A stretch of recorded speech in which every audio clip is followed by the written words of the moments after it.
Shanks kemudian tersenyum dan bergucap, "Keseimbangan yang dibangun di atas penderitaan dan ketakutan. Aku menolak keseimbangan yang seperti itu." Hingga pada akhirnya Shanks pun melesat maju. Haki raja miliknya bergejolak di sekelilingnya.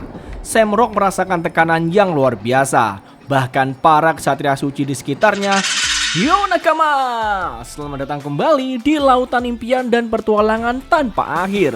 Bersiaplah karena kali ini kita akan menyelami lebih dalam lagi misteri, teori gila, dan momen-momen epik dari dunia One Piece yang selalu bikin kita penasaran. Layar terkembang dan pertualangan pun dimulai.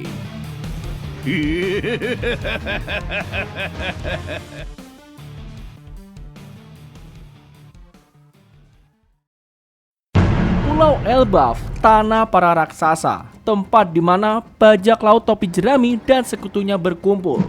Di mana saat ini Vigarland, Shamrock, dan Ksatria Suci telah tiba dengan tujuan untuk membawa para raksasa di bawah kendali pemerintah dunia.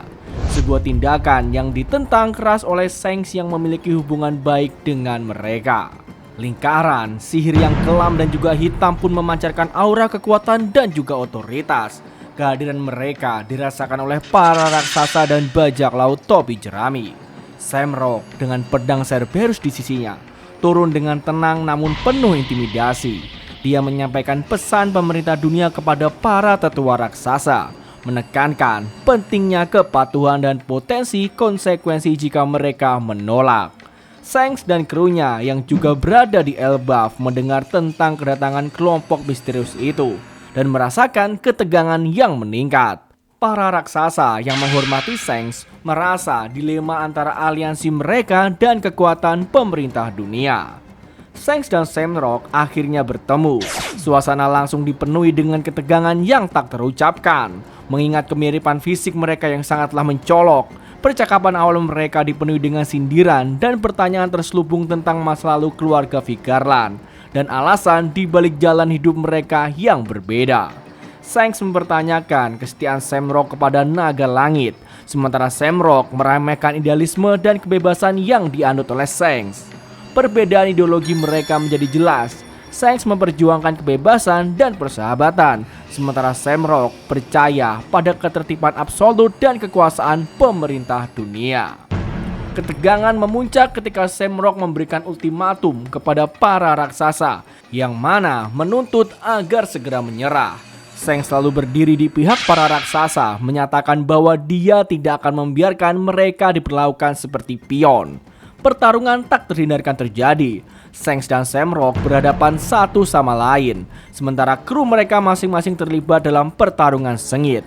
Pertarungan pedang antara keduanya sangat intens dengan kilatan haki raja yang beradu. Kemampuan Shamrock dengan pedang Cerberus dan 3 kepala anjing iblisnya memberikan tantangan unik bagi Shanks. Shanks dengan pengalaman dan penguasaan haki yang luar biasa berusaha untuk menembus pertahanan dari Shamrock. Kilasan masa lalu mungkin muncul selama pertarungan, mengungkapkan dinamika hubungan masa kecil mereka dan bagaimana mereka mengambil jalan yang berlawanan. Mungkin ada rasa sakit atau penyesalan yang tersembunyi di balik ekspresi dingin Shamrock. Shamrock kemudian berdiri tegak di hadapan Shanks. Pedang Cerberus terhunus dan ketiga kepala anjing di gagangnya menggeram dengan rendah. Sementara Shanks memegang erat pedangnya, Graipon. Matanya menatap tajam saudara kembarnya itu.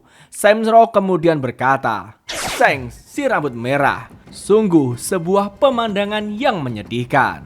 Ketika seorang mantan anggota kru Raja Bajak Laut kini melindungi ras barbar yang keras kepala ini. Shanks kemudian menjawab, "Mereka bukanlah barbar, Shamrock. Mereka adalah teman dan sekutu. Dan aku tidak akan membiarkan pemerintah dunia menindas siapapun."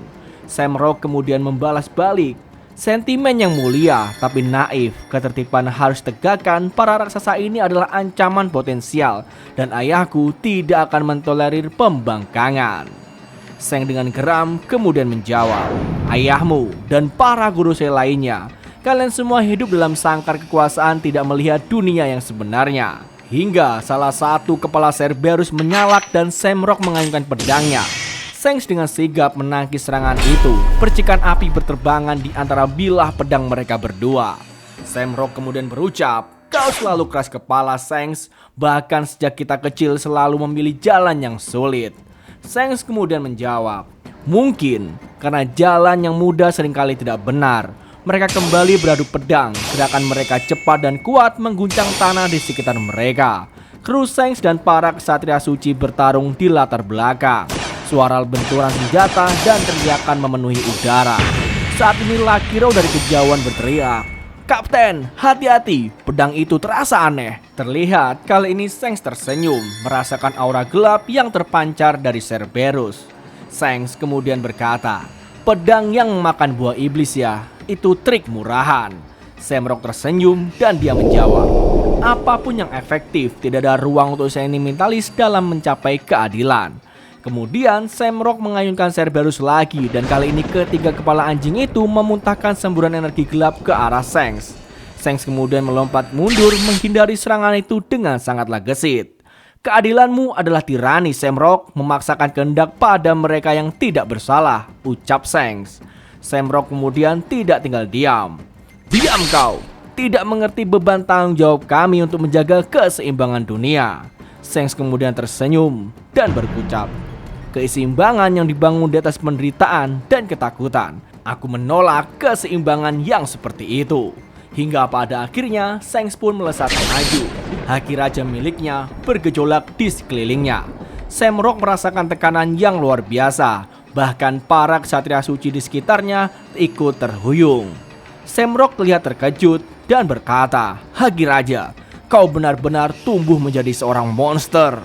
Shanks kemudian menjawab, "Aku hanya berjuang untuk apa yang kupercayai." Mereka kembali bertukar pukulan. Kekuatan haki mereka berbenturan, menciptakan gelombang kejut yang sangatlah dahsyat. Tanah di sekitar mereka retak dan pepohonan pun pada akhirnya ikut tumbang.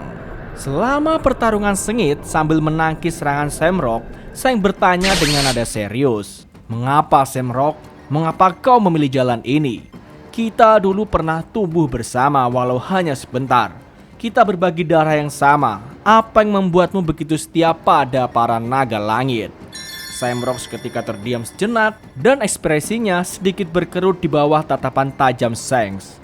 Shamrock berkata, "Kau tidak akan mengerti. Ada tatanan yang harus dijaga.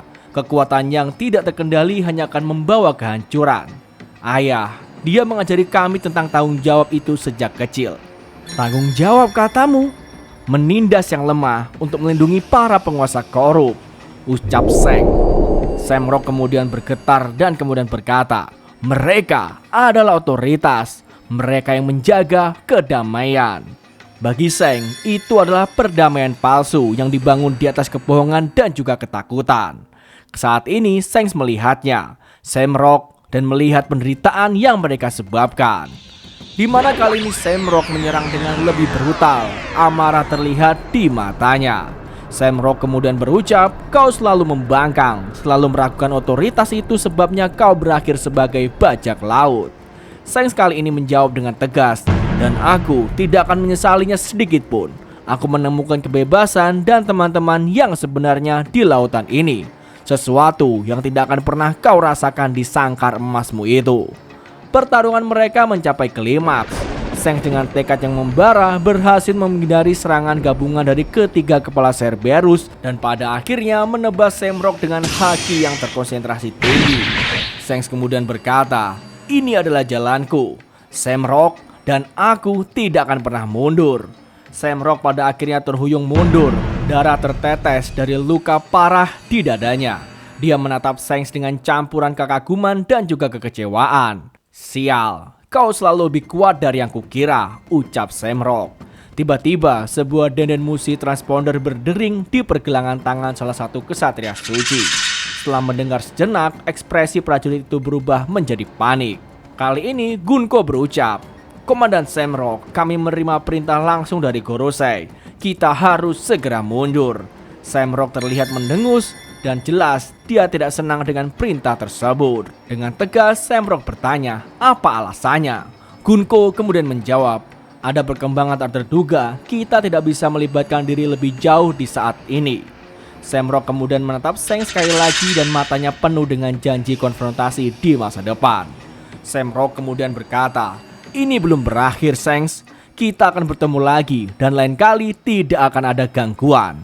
Hingga Shamrock dan para ksatria suci pun mundur dengan cepat meninggalkan Shanks dan para krunya bersama sorakan gembira para raksasa yang lega. Di mana kemenangan kecil ini memperkuat ikatan antara bajak laut topi jerami, Shanks dan para raksasa Elbaf. Namun pertemuan dengan Shamrock meninggalkan kesan mendalam, mengungkapkan kedalaman pengaruh pemerintah dunia dan potensi konflik keluarga yang akan datang.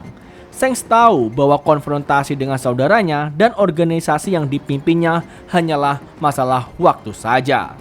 Selama pertarungan, mungkin terungkap informasi lebih lanjut tentang keluarga Vigarland, peran Gorosei dan alasan sebenarnya di balik misi Shamrock di Elbaf.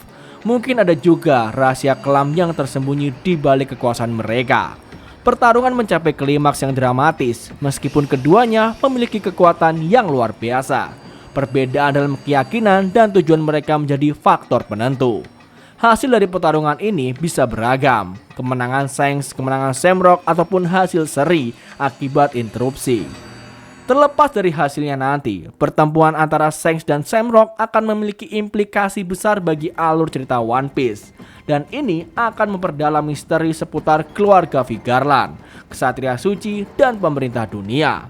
Hubungan antara Shanks dan Shamrock akan menjadi lebih kompleks, mungkin membuka jalan bagi konfrontasi yang jauh lebih besar di masa depan, yang tentunya melibatkan seluruh dunia One Piece.